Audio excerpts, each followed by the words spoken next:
me permission, O king, and I will kill this dragon without sword or club. And the king said, I give thee leave. Then Daniel took pitch and fat and hair and boiled them together and made lumps and put them into the dragon's mouth, and the dragon burst asunder. What a strange story. Let me give you the Hovind translation of what's going on here. The Bible tells us Daniel was a man who understood science. He knew full well that pitch is made from tree sap and it's very sticky. They used to have whole industries in America just making pitch to use to waterproof ships. They would coat them with pitch made from tree sap, particularly pine. And fat is very salty tasting, and just about all animals like salty tasting things. The hunters put out salt licks for the deer, right? Or cattle have like salt licks. And hair won't digest. He mixed them all together, tossed them in. The dragon liked the taste, swallowed them, but they wouldn't digest. And these were the days before Roto-Rooter, and so he burst asunder. You figure it out. Anyway, Saddam Hussein thinks he is Nebuchadnezzar reincarnated. The guy has a serious ego problem. He thinks he is Nebuchadnezzar brought back to life. By the way, do you ever notice George Bush always called him Saddam Hussein? There's a reason for that. I've been told anyway, the word Saddam means prince. Saddam, spelled the same way, means horse's rear end.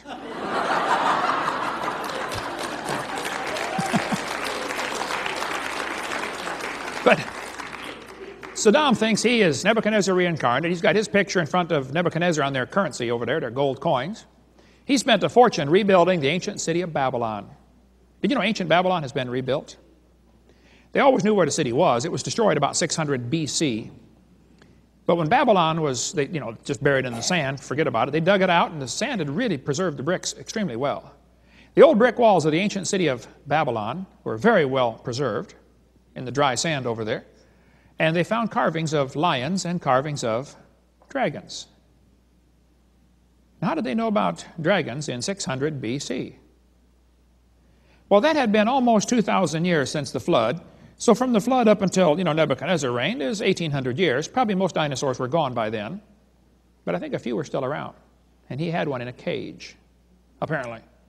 In 300 BC, Alexander the Great reported his soldiers were scared by dragons when they conquered part of India. This Roman mosaic was made in the 2nd century after Christ.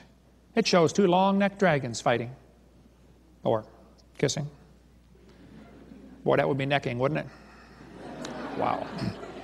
Anyway, how did the Romans know about dragons in the 2nd century after Christ? St. George is famous for slaying dragons in 275 A.D. He finally got killed because he was a Christian. Beowulf slew dragons. You ought to try to read the Beowulf story in Old English. We sell the book only because it's such interesting reading.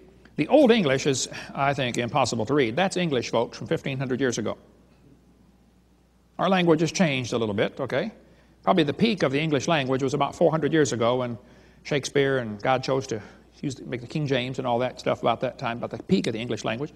But the Beowulf story says Beowulf killed Grendel the dragon by pulling off one of its arms, and the creature bled to death.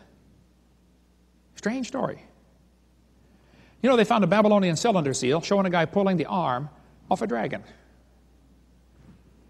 There are dragon legends from countries all over the world.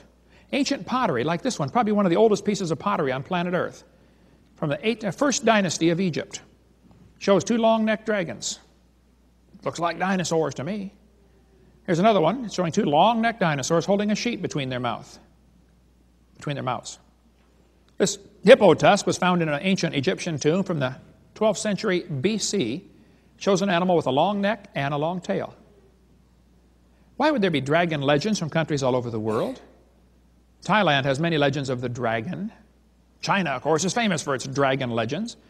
The gargoyle that you see on the corners of the buildings in Europe, apparently came from the story of a gargoyle, they called it a dragon, that came up out of the water in France. That's where the gargoyle legend comes from. There's a Russian medallion, shows a man killing a dragon. This Bulgarian postage stamp shows a guy killing a dragon. An Irish writer said they killed a dragon with iron nails on its tail. Well, the Stegosaurus had awful big spikes on his tail. We've got a copy of one in our museum there. There are dragon heads found on the ships that the Vikings used to sail around. There's a Viking woodcut showing a dragon swallowing a man, taken from a book called Vikings by Tony Allen. 11th century, picture.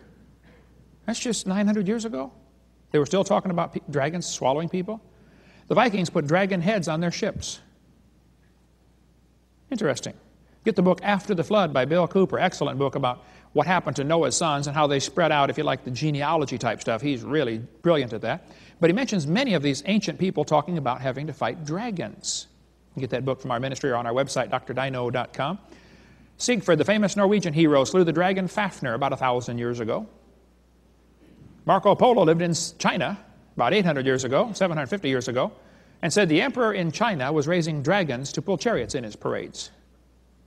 Why would he come back and tell a story like that? Well, I think it's because the emperor was raising dragons to pull chariots in his parades.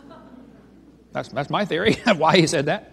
Did you know in 1611, the old Chinese law books tell about they appointed the post of royal dragon feeder? Why do you need a royal dragon feeder? Let me guess. To feed the dragon. Yeah, right. A city in France was renamed Nerluc to honor the man who slew the dragon. The Indians used to carve pictures on the cliffs of Grand Canyon and all the canyons out there. One of the pictures they found shows a dinosaur. Now, how did the Indians know about dinosaurs to carve their pictures on the walls of the Grand Canyon?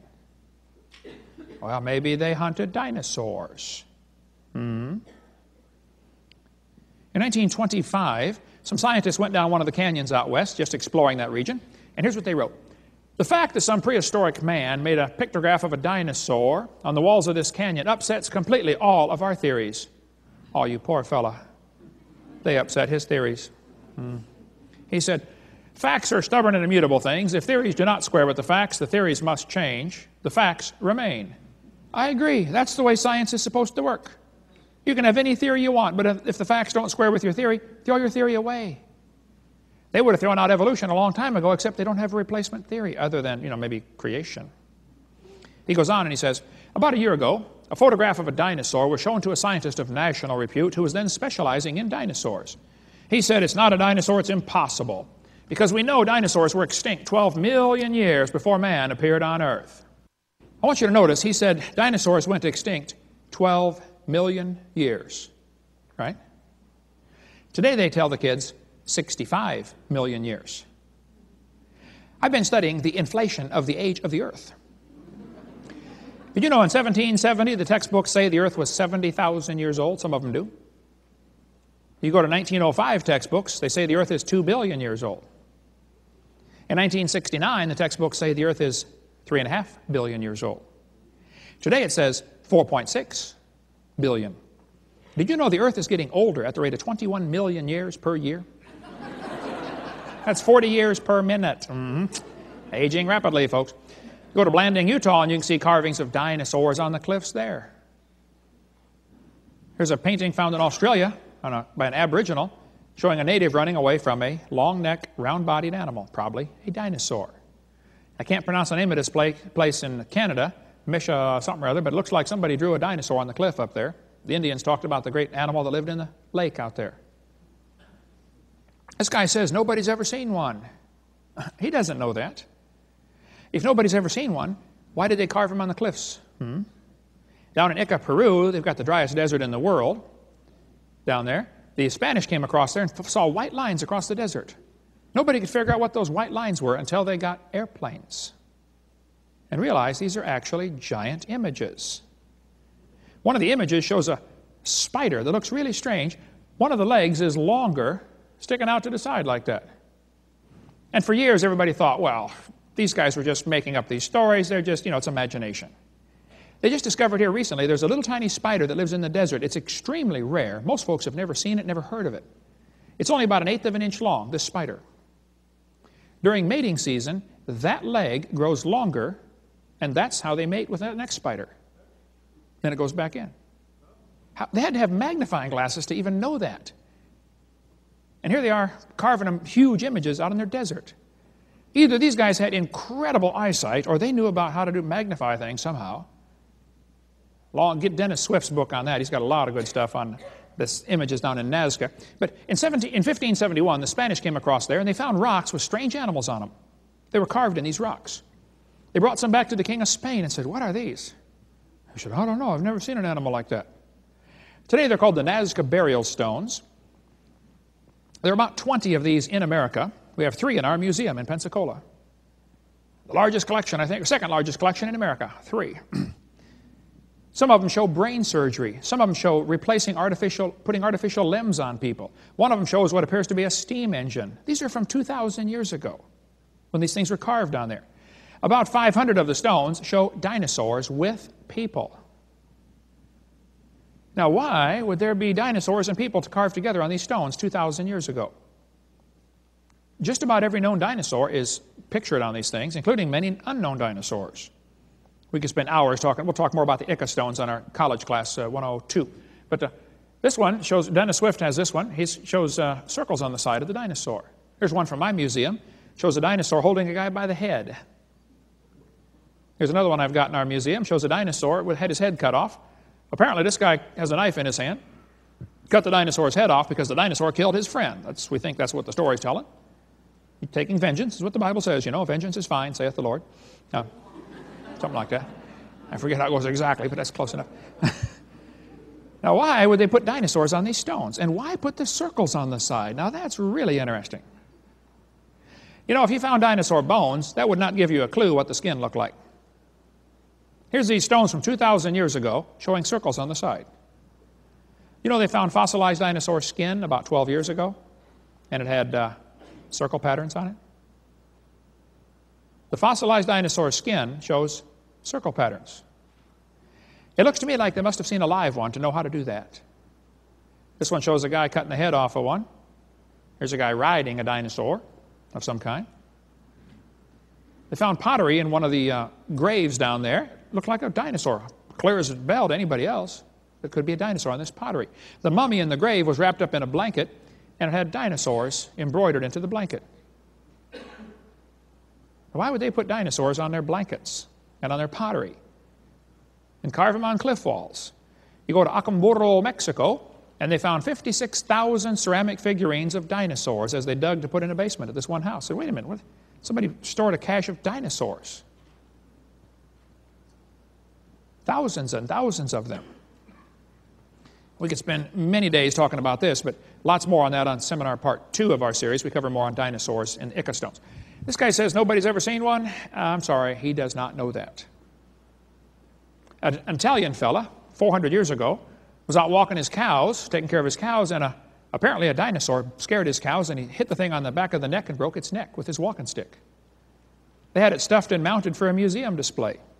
Probably a Tanistropheus. Now, by the way, do you know why so many Italians are named Tony? Years ago, they were shipping a bunch of them to America, and they stamped on their forehead, to New York. Figured. Never mind. Okay. Many people think the Sutton artifact appears to be like a pterodactyl with its wings folded against its body. Another dinosaur. The Romans came across to America long before Columbus did. One of the Roman swords found in Arizona shows a dinosaur on it. I called the guy who's got the sword. I said, Tom, what do you think about this sword? He said, well, it has to be fake because we know man and dinosaurs did not live at the same time. Oh, do you know that or do you think that? And kids, if you ever get taught that Columbus was the first white man across the ocean, you are mistaken. They are mistaken, okay? Brendan the Navigator came over here in 500 AD. The Romans came back and forth. Apparently King Solomon made his ships go back and forth across the ocean to America. There's lots of evidence of trade back and forth long before the Dark Ages shut all that stuff down, apparently. But during the recent age of sailing ships, after the Dark Ages was over, there were many reports during that 400-year span of sightings of sea monsters. Many, many legends of sea monsters exist. I have read so many stories. We can talk for hours on this. I won't, but I've read, I'm sure, 300 books just on the sea monster sightings from ancient ships' log books, stuff like that. It's incredible how many sightings of sea monsters are recorded in ancient books. Captain McKay said his crew saw a sea monster 60 feet long swim under their boat.